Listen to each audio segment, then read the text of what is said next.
ആമാശയത്തിൻ്റെ ആരോഗ്യം എങ്ങനെ മെച്ചപ്പെടുത്താം? ഈ ഒരു ടോപ്പിക്കിനെ കുറിച്ച് സംസാരിക്കുമ്പോൾ ഏറ്റവും അധികം നമ്മൾ കേൾക്കുന്ന ഒരു ടേമാണ് പ്രോബയോട്ടിക്, പ്രീബയോട്ടിക് എന്നൊക്കെ. അപ്പോൾ ഈ ആമാശയത്തിൻ്റെ ആരോഗ്യം എങ്ങനെ മെച്ചപ്പെടുത്താം, അല്ലെങ്കിൽ ഈ പ്രോബയോട്ടിക് എന്താണ്, പ്രീബയോട്ടിക് ഫുഡുകൾ എന്തൊക്കെയാണ്, എങ്ങനെന്താണ് ഈ പ്രോബയോട്ടിക്സിൻ്റെ ഫംഗ്ഷൻസ് എന്നൊക്കെ നമുക്ക് ഡിസ്കസ് ചെയ്യാം. ഞാൻ ഡോക്ടർ പ്രിയ, Q1B ഹെൽത്ത് കെയറിലെ മെഡിക്കൽ ഓഫീസറാണ്.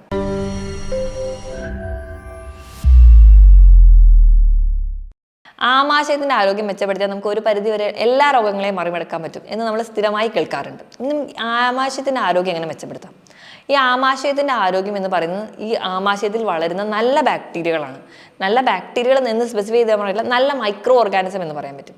ഈ മൈക്രോ ഓർഗാനിസത്തിൽ ബാക്ടീരിയ വരുന്നുണ്ട്, ഫംഗസ് വരുന്നുണ്ട്, പാരസൈറ്റ്, ഈസ്റ്റ്, അങ്ങനെ എല്ലാം കൂടി ചേർന്ന ഒരു മൈക്രോബാണ് ഗട്ട് മൈക്രോബ് എന്ന് നമ്മൾ പറയുന്നത്.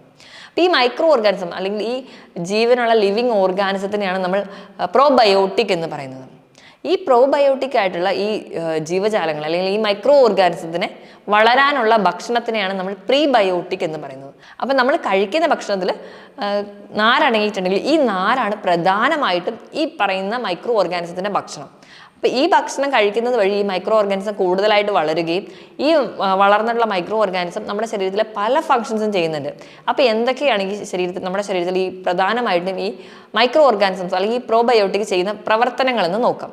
ഒന്നാമതായിട്ട് പറയുകയാണെങ്കിൽ നമ്മുടെ ആമാശയത്തിൽ വളരുന്നത് കൊണ്ട് തന്നെ നമ്മുടെ ആമാശയ സംബന്ധമായ മിക്ക പ്രശ്നങ്ങൾക്കും ഉള്ള ഒറ്റ സൊല്യൂഷൻ എന്ന് പറയുന്നത് ഈ പറയുന്ന പ്രോബയോട്ടിക്സ് ആണ്. നമ്മൾ അതുകൊണ്ട് തന്നെ നമ്മൾ എത്തിക്കഴിഞ്ഞ് കഴിഞ്ഞാൽ നമ്മൾ ഒരു ഡോക്ടറെ അടുത്തൊരു മിക്ക ആമാശയ സംബന്ധമായിട്ടുള്ള രോഗങ്ങളും ഒക്കെ ആയി ചെന്ന് കഴിഞ്ഞാൽ ഡോക്ടർ പറയാറുണ്ട് ഒന്നെങ്കിലും ഒരു ടാബ്ലറ്റ് ആയിട്ട് അല്ലെങ്കിൽ ഒരു സപ്ലിമെൻറ്റ്സ് ആയിട്ട് അവർ പറയാറുണ്ട് പ്രോബയോട്ടിക് കഴിക്കാൻ വേണ്ടിയിട്ട്. അപ്പോൾ ഇങ്ങനെ ഒരു പ്രോബയോട്ടിക് അത്രയും അധികം ഇമ്പോർട്ടൻ്റ് ആയിട്ടുള്ള ഒരു കാര്യമാണ്. അപ്പോൾ നമ്മൾ ആമാശയ സംബന്ധമായിട്ടുള്ള രോഗങ്ങളെക്കുറിച്ച് ഡിസ്കസ് ചെയ്യുന്ന സമയത്ത് നമ്മൾ ഏറ്റവും ആദ്യം കേൾക്കുന്നത് ദഹനക്കേടാണ്. നമ്മൾ കഴിക്കുന്ന ഭക്ഷണം കറക്റ്റായിട്ട് ദഹിക്കാൻ പറ്റുന്നില്ല, അല്ലെങ്കിൽ ദഹിച്ചു കഴിഞ്ഞാൽ തന്നെ അത് കറക്റ്റായിട്ട് അബ്സോർബ് ചെയ്യുന്നില്ല എന്നുള്ള പല പ്രശ്നങ്ങളും കാണാറുണ്ട്. അപ്പോൾ നമ്മുടെ ഇടയിൽ പല ആൾക്കാരും പറയാറുണ്ട് ഞാൻ എല്ലാ രീതിയിലുള്ള വൈറ്റമിൻസും മിനറൽസും ഒക്കെ അടങ്ങിയിട്ടുള്ള ഭക്ഷണങ്ങളാണ് കഴിക്കാറ്, പക്ഷേ എൻ്റെ വയറിൽ ഇത് കറക്റ്റായിട്ട് അബ്സോർബ് ചെയ്യുന്നില്ല എന്ന് തോന്നുന്നു, എനിക്കിതൊന്നും കറക്റ്റായിട്ട് കിട്ടുന്നില്ല. ഇതിൻ്റെ ഒരു പ്രധാന കാരണം എന്ന് പറയുന്നത് ഈ ഒരു പ്രോബയോട്ടിക്കിൻ്റെ അഭാവമാണ്. അപ്പോൾ പ്രോബയോട്ടിക് കുറഞ്ഞു കഴിഞ്ഞാൽ നമ്മൾ കഴിച്ച ഭക്ഷണത്തിൽ നിന്ന് കറക്റ്റായിട്ട് ന്യൂട്രിയൻസ് അബ്സോർപ്ഷൻ നടക്കില്ല. അതിൻ്റെ ഭാഗമായിട്ട് നമുക്കൊരു ഡെഫിഷ്യൻസി അല്ലെങ്കിൽ ഒരു പോഷക ആഹാരക്കുറവ് അനുഭവപ്പെടാൻ പറ്റും. അപ്പോൾ ഒന്നാമതായിട്ട് കറക്റ്റായിട്ട് ഭക്ഷണം ദഹിക്കാൻ സഹായിക്കും. നമ്മൾ കഴിക്കുന്ന ഭക്ഷണം 95% നമ്മൾ കഴിക്കുന്ന ഡൈജസ്റ്റീവ് എൻസൈംസ് വഴി, നമ്മൾ കഴിക്കുന്ന ഭക്ഷണം ഡൈജസ്റ്റീവ് എൻസൈംസ് വഴി മിക്സ് ചെയ്തിട്ടാണ് ഡൈജഷൻ നടക്കുന്നത്. ബാക്കി 5% ദഹനം നടക്കുന്നത് ഈ പറഞ്ഞ മൈക്രോ ഓർഗാനിസത്തിൻ്റെ സഹായത്തോടു കൂടിയാണ്. അപ്പം അതുവഴി നമുക്കൊരു പരിധി വരെ ദഹനക്കേട് ഓവർകം ചെയ്യാൻ പറ്റും. രണ്ടാമതായിട്ട് മലബന്ധമുള്ള പ്രശ്നം.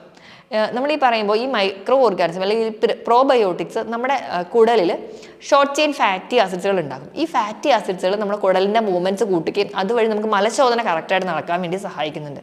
അതുവഴി നമുക്ക് ഈ മലബന്ധം പോലെയുള്ള പ്രശ്നങ്ങൾ ഓവർകം ചെയ്യാം. മലബന്ധം അമിതമായിട്ട് നിൽക്കുന്ന ആൾക്കാർക്ക് പൈൽസോ ഫിഷറോ ഫിസ്റ്റുലയോ പിന്നീട് വരാൻ ചാൻസ് ഉണ്ട്. അപ്പോൾ ഇതുവഴി നമുക്ക് ഓവർകം ചെയ്യാൻ പറ്റും. മൂന്നാമതായിട്ട് IBS പോലെയുള്ള രോഗങ്ങൾ, ഇറിറ്റബിൾ ബവൽ സിൻഡ്രോം. അതായത് നമ്മൾ ഭക്ഷണം കഴിച്ചു, എന്തെങ്കിലും ഒരു മെൻ്റൽ സ്ട്രെസ്സോ ആൻസൈറ്റിയോ വരുമ്പോൾ തന്നെ ഉടനെ ബാത്റൂമിൽ പോകണം. ഉടനെ ഒരു സ്റ്റേജിൽ കയറി എന്തെങ്കിലും പ്രസൻറ്റ് ചെയ്യാൻ പറയുമ്പോൾ ആൾക്ക് പെട്ടെന്ന് ബാത്റൂമിൽ അല്ലെങ്കിൽ ടോയ്ലറ്റിൽ മോശം പാസ് ചെയ്യാൻ പോകാൻ തോന്നും. ഒരു ഓഫീസിലാണ് വർക്ക് ചെയ്യുന്നതെങ്കിൽ പെട്ടെന്ന് ഒരു മീറ്റിംഗ് അല്ലെങ്കിൽ ഹെഡ് ഓഫീസിൽ നിന്ന് വിളിച്ചിട്ടുണ്ടെങ്കിൽ ഉടനെ നമുക്ക് ടോയ്ലറ്റിൽ പോകാൻ തോന്നും. ഇങ്ങനെയുള്ള പ്രശ്നം നിൽക്കുന്ന ആൾക്കാർക്ക് അല്ലെങ്കിൽ ഇറിറ്റബിൾ ബവൽ സിൻഡ്രോം ഉള്ള ആൾക്കാർക്ക് ഇതൊന്നും ഒരു പരിധി വരെ ഇതിൻ്റെ ലക്ഷണങ്ങളെ കൺട്രോൾ ചെയ്യാൻ വേണ്ടിയിട്ട് പ്രോബയോട്ടിക്സ് സഹായിക്കുന്നുണ്ട്. എന്ത് ഭക്ഷണം കഴിച്ചാലും ഗ്യാസാണ്, ഉരുണ്ട് കയറ്റം അല്ലെങ്കിൽ നെഞ്ചരിച്ചിൽ, പുളിച്ചു തേട്ടൽ പോലെയുള്ള പ്രശ്നങ്ങളായിട്ട് പ്രസൻറ്റ് ചെയ്യുന്ന ആൾക്കാർക്കൊക്കെ ഈ ഒരു ഗ്യാസിൻ്റെ ബുദ്ധിമുട്ട് കുറയ്ക്കാൻ വേണ്ടിയിട്ട് ഏറ്റവും ഹെൽപ്പ് ചെയ്യുന്ന ഒന്ന് പ്രോബയോട്ടിക്സ് ആണ്. ഇനി നമ്മുടെ ആമാശയ സംബന്ധമായ രോഗങ്ങൾ മാത്രമല്ല, നമ്മുടെ ആമാശയവും തലച്ചോറും തമ്മിൽ വലിയൊരു നെറ്റ്വർക്ക് ലിങ്കേജ് തന്നെയുണ്ട്. വാഗസ് നാഡിയുടെ സഹായത്തോടെ അവർ തമ്മിലൊരു ഗട്ട് ബ്രെയിൻ ആക്സിസ് ഉണ്ട്. നമ്മുടെ വയറിൽ എന്തെങ്കിലും ബുദ്ധിമുട്ടുകൾ അനുഭവിച്ചിട്ടുണ്ടെങ്കിൽ നമുക്ക് ഉടനെ തലവേദന, തലയ്ക്കൊരു കനം, ഒക്കാനം, ഛർദിലൊക്കെ ആയിട്ട് പ്രസൻറ്റ് ചെയ്യാറ്. അതിന് കാരണം ഈ ഒരു ഗട്ട് ബ്രെയിൻ ആക്സിസ് ആണ്. അപ്പോൾ ഈ ഒരു ആക്സിസ് കറക്റ്റായിട്ട് നിന്ന് കഴിഞ്ഞാൽ നമ്മൾ കഴിക്കുന്ന ഭക്ഷണം കറക്റ്റായിട്ട് ദഹിക്കും, കറക്റ്റായിട്ട് നമ്മുടെ ഹോർമോൺ മെക്കാനിസം ഒക്കെ നടക്കുകയും ചെയ്യും. നമ്മൾ ഭക്ഷണം കഴിച്ചു കഴിഞ്ഞാൽ അത് കറക്റ്റായിട്ട് നമ്മുടെ വയറ് നിറയുന്ന സമയത്ത് നമ്മുടെ വയറിൽ നിന്ന് ലെപ്റ്റിൻ എന്ന് പറയുന്ന ഹോർമോൺ ഉൽപ്പാദിപ്പിക്കുന്നുണ്ട്. അതുവഴി നമുക്ക് പെട്ടെന്ന് വയറ് നിറഞ്ഞു എന്നൊരു സെൻസേഷൻ ഉണ്ടാവും. നമ്മൾ അമിതമായിട്ട് ഭക്ഷണം കഴിക്കാതെ നമ്മുടെ വിശപ്പ് കൺട്രോൾഡ് ആവുകയും നമുക്ക് അമിതമായിട്ട് ഓവർ ഈറ്റിംഗ് എന്ന് പറയുന്ന ഒരു കാര്യം ഒഴിവാക്കാനും പറ്റും. അപ്പോൾ ഈ ഒരു ഗട്ട് ബ്രെയിൻ ആക്സിസ് കറക്റ്റായിട്ട് നടത്താൻ വേണ്ടിയിട്ട് പ്രോബയോട്ടിക്സ് സഹായിക്കുന്നുണ്ട്. ഇതിന് പുറമെ മറ്റ് പല അവയവങ്ങളുടെ പ്രവർത്തനത്തിനെ സഹായിക്കുന്നുണ്ട്. നമുക്ക് അലർജി, ഇടയിടയിൽ തുമ്മൽ, അലർജി പോലെയുള്ള പ്രശ്നമുള്ളവർ, കണ്ണ് ചൊറിച്ചിൽ, മൂക്ക് ചൊറിച്ചിൽ, എപ്പോഴും ജലദോഷമൊക്കെ ആയിട്ട് നിൽക്കുന്ന ആൾക്കാരാണെങ്കിൽ ഒരു പരിധി വരെ പ്രോബയോട്ടിക്സ് ഈ ഒരു അലർജി കുറയ്ക്കുന്നുണ്ട്, നമ്മുടെ ഇമ്മ്യൂണിറ്റി ഒന്ന് കൂട്ടാൻ. ചെറിയ കുട്ടികളുടെ കേസിലാണെങ്കിൽ നമ്മൾ എപ്പോഴും അവർ പറയാറുണ്ട്, അല്ലെങ്കിൽ കുട്ടികൾക്ക് ഫീഡ് ചെയ്യാൻ തുടങ്ങുന്ന കാലഘട്ടം കൊണ്ടേ നമ്മൾ പറയാറുണ്ട് തൈര് കൊടുത്തിട്ട് ചോറ് കൊടുത്തതിന് ഏറ്റവും ബെസ്റ്റാണ്. കാരണം ഇത്ര സിമ്പിളായിട്ട് അല്ലെങ്കിൽ ഇത്രയും പെർഫെക്റ്റ് ആയിട്ടുള്ളൊരു പ്രൊബയോട്ടിക് വേറെ ഇല്ല. അപ്പം നമ്മൾ തൈര് കൊടുക്കാൻ പറയുന്നത് തന്നെ കുഞ്ഞു കുട്ടികൾ ആ ഒരു ഭക്ഷണം കഴിച്ചു തുടങ്ങുമ്പോഴോ അല്ലെങ്കിൽ ഒരു പുറത്തേക്കൊക്കെ ഇറങ്ങുന്ന സമയത്ത് ഒരുപാട് ഇൻഫെക്ഷൻസ് ഒക്കെ വരാൻ ചാൻസ് ഉണ്ട്. അപ്പോൾ അതൊക്കെ കുറയ്ക്കാനും അവരുടെ ആരോഗ്യം മെച്ചപ്പെടുത്താനുമാണ് ഏറ്റവും ബെസ്റ്റായിട്ട് നമ്മൾ ഈ ഒരു ഫുഡ് പറയുന്നത്. അപ്പം ഈ ഒരു ഭക്ഷണം കഴിക്കുന്നതിലൂടെ ഒരു പരിധി വരെ ഇമ്മ്യൂണിറ്റി കൂട്ടാൻ സഹായിക്കുന്നുണ്ട്. ഇനിയിപ്പോൾ ഉയർന്ന കൊളസ്ട്രോൾ ലെവലുള്ള ആൾക്കാരാണെങ്കിൽ ആ ഒരു കൊളസ്ട്രോൾ ലെവൽ ഒന്ന് മെയിൻറ്റെയിൻ ചെയ്യാൻ, HDL ലെവൽ കൂട്ടാനും LDL ലെവൽ കുറയ്ക്കാനും നമ്മൾ ഫൈബർ അടങ്ങിയ ഭക്ഷണങ്ങൾ കഴിക്കുന്ന സമയത്ത് അത് കറക്റ്റായിട്ടൊന്ന് മെറ്റബോളൈസ് ചെയ്ത് കൊളസ്ട്രോൾ ലെവൽ മെയിൻറ്റെയിൻ ചെയ്യാൻ വേണ്ടി സഹായിക്കുന്നുണ്ട്.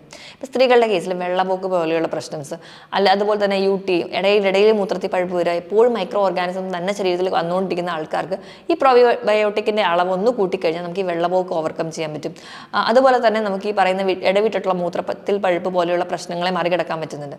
ഇതുപോലെ തന്നെയാണ് നമ്മുടെ മാനസിക ആരോഗ്യം. നമുക്ക് ഇടയ്ക്കിടയ്ക്ക് മൂഡ് സ്വിങ്സ്, ഡിപ്രഷൻ, ആൻസൈറ്റി പോലെയുള്ള പ്രശ്നങ്ങളൊക്കെ ഉണ്ടാകുന്നുണ്ടെങ്കിൽ ഇതൊക്കെ ഒരു പരിധി വരെ കുറയ്ക്കാൻ സഹായിക്കുന്ന ഒരു കാര്യം എന്ന് പറയുന്നത് ഈ പ്രൊബയോട്ടിക്കാണ്. ഇത്രയും അധികം ഗുണങ്ങൾ നമ്മുടെ ശരീരത്തിൽ തരുന്ന മറ്റൊരു കാര്യമൊന്നും ഉണ്ടാവില്ല. നമ്മൾ എത്രയൊക്കെ ഭക്ഷണങ്ങൾ കഴിച്ചാലും എത്രയൊക്കെ ന്യൂട്രിയൻസും വൈറ്റമിൻസും പ്രോട്ടീനും നമ്മൾ കഴിക്കുന്നുണ്ടെങ്കിലും ഇത് കറക്റ്റായിട്ട് നമ്മൾ കഴിക്കുന്ന ഭക്ഷണം അസിമിലേറ്റ് ചെയ്യുക അല്ലെങ്കിൽ കറക്റ്റായിട്ട് ഓരോ പ്രവർത്തനവും വിഭജിച്ച് കൊടുക്കുക എന്ന് പറയുന്ന പ്രവർത്തനങ്ങളൊക്കെ നടക്കുന്നത് കംപ്ലീറ്റ് ആക്കുന്നത് ഈ പറയുന്ന മൈക്രോ ഓർഗാനിസംസ് ആണ്. അപ്പോൾ അതുകൊണ്ട് തന്നെ ഈ പറയുന്ന ഓർഗാനിസംസിനെ അല്ലെങ്കിൽ പ്രൊബയോട്ടിനെ നമ്മുടെ ആമാശയത്തിൽ വളർത്തുക എന്ന് പറയുന്നത് നമ്മുടെ തന്നെ കടമയാണ്. അപ്പോൾ അതിന് വേണ്ടിയിട്ട് ഈ ഒരു പ്രൊബയോട്ടിക് ആയിട്ടുള്ള ഭക്ഷണങ്ങളെ നമ്മൾ സംസാരിക്കുമ്പോൾ ഇമ്പോർട്ടൻ്റ് ആയിട്ട് നമ്മൾ കേൾക്കുന്ന ഒന്നാണ് തൈര്. അപ്പം ദിവസവും നിങ്ങൾ 1-2 ടേബിൾ സ്പൂൺ തൈര് ഉച്ചഭക്ഷണത്തിനോടൊപ്പം തന്നെ കഴിക്കാൻ വേണ്ടി നോക്കുക. രണ്ടാമതായിട്ട് പറയുകയാണെങ്കിൽ മോര്.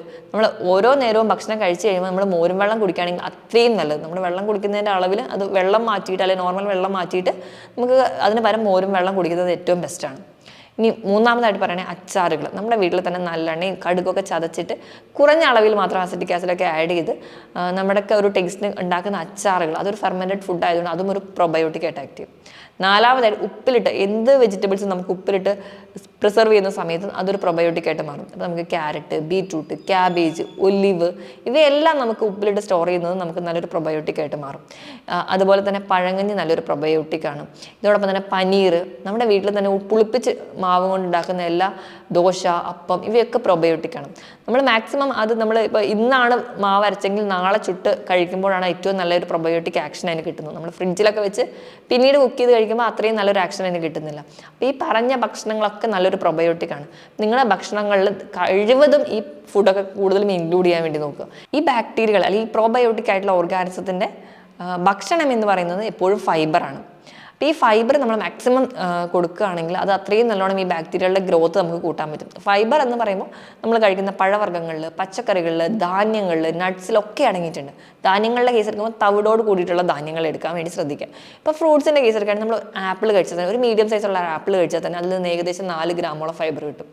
നമ്മൾ അതുപോലെ തന്നെ നമ്മളിപ്പോൾ ബട്ടർ ഫ്രൂട്ടി അല്ലെങ്കിൽ അവോക്കാഡോ പോലെയുള്ള ഫ്രൂട്ട്സ് അത് ഒരെണ്ണം കഴിച്ചു കഴിഞ്ഞാൽ അതിൽ നിന്ന് ഏകദേശം 10 ഗ്രാം കിട്ടുന്നുണ്ട്.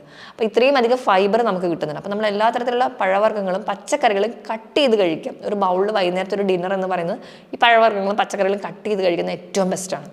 ഇനി അതോടൊപ്പം തന്നെ ധാന്യങ്ങളുടെ കേസ് എടുക്കുകയാണെങ്കിൽ തവിടോട് കൂടിയുള്ള എല്ലാ ധാന്യങ്ങളും, ഇപ്പോൾ പയറ്, കടല, പരിപ്പ് ഇവയിലെല്ലാത്തിലും ഈ ഫൈബർ അടങ്ങിയിട്ടുണ്ട്. അപ്പോൾ ഈ ഫൈബർ നമുക്ക് ഒരു പരിധി വരെ ഈ ഒരു ഭക്ഷണമായിട്ട് മാറുന്നുണ്ട്. ഇനി വെജിറ്റബിൾസിൻ്റെ കേസ് എടുക്കുകയാണെങ്കിൽ ചെറിയുള്ളി, വെളുത്തുള്ളി ഇവയൊക്കെ ഒരു പ്രീബയോട്ടിക് ആക്ഷൻ നമ്മൾ പറയാൻ പറ്റും.